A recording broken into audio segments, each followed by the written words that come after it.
Hi everyone, welcome back. കഴിഞ്ഞ ദിവസം മിക്ക മീഡിയാസും ജാസിക്കൊപ്പമായിരുന്നു.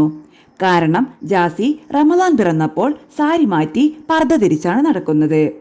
ജാസിയുടെ വാക്കുകൾ ഇങ്ങനെ: ഞാൻ ഉമ്മാനെ കണ്ടു പഠിച്ചതാണ് കേട്ടോ.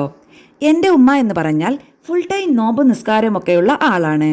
ഞങ്ങളെ മലപ്പുറത്തൊക്കെ അങ്ങനെയാണ്, ഇടയ്ക്കിടയ്ക്ക് നോമ്പായിരിക്കും. അങ്ങനെ അതൊക്കെ കണ്ടു വളർന്ന വ്യക്തി ആയതുകൊണ്ട് എനിക്ക് ഓൾറെഡി നമ്മളെ മതത്തിൽ ഭയങ്കര വിശ്വാസമാണ്. എനിക്കൊരു ബുദ്ധിമുട്ടുണ്ടാകുമ്പോൾ ഞാൻ പടച്ചവനോട് പ്രാർത്ഥിക്കുമ്പോൾ അതിനുള്ള ഉത്തരം കിട്ടാറുണ്ട്. ഇതുവരെ കിട്ടിയിട്ടുമുണ്ട്. ഒരു മുസ്ലിമിന്റെ വലിയ ആഗ്രഹമാണ് ഈമാനോട് കൂടെ മരിക്കുക എന്നുള്ളത്. ഒരാളെയും ചോദ്യം ചെയ്യാൻ ആർക്കും അവകാശമില്ല. ഞാൻ ചെയ്യുന്നത് മോശമാണെങ്കിൽ അത് ഞാനും പടച്ചോനും കൂടെ ആയിക്കൊണ്ട്. ഇസ്ലാമിൽ ട്രാൻസ് അലൗഡ് അല്ല, പക്ഷെ അതും പടച്ചോൻ പടച്ചതാണ്. അവൻ തീരുമാനിച്ചിട്ടുണ്ട് ഞങ്ങൾ എങ്ങനെ ജീവിക്കണം എന്നുള്ളത്. അതുപോലെ ഞങ്ങൾ ജീവിക്കുന്നു.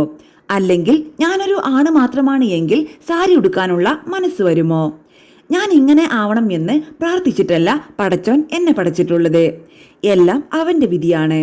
ഉള്ള കാലം ഹാപ്പി ആയിട്ടിരിക്കാൻ ശ്രമിക്കുക. ആരും എല്ലാം തികഞ്ഞവരായിട്ട് ആരാണുള്ളത്?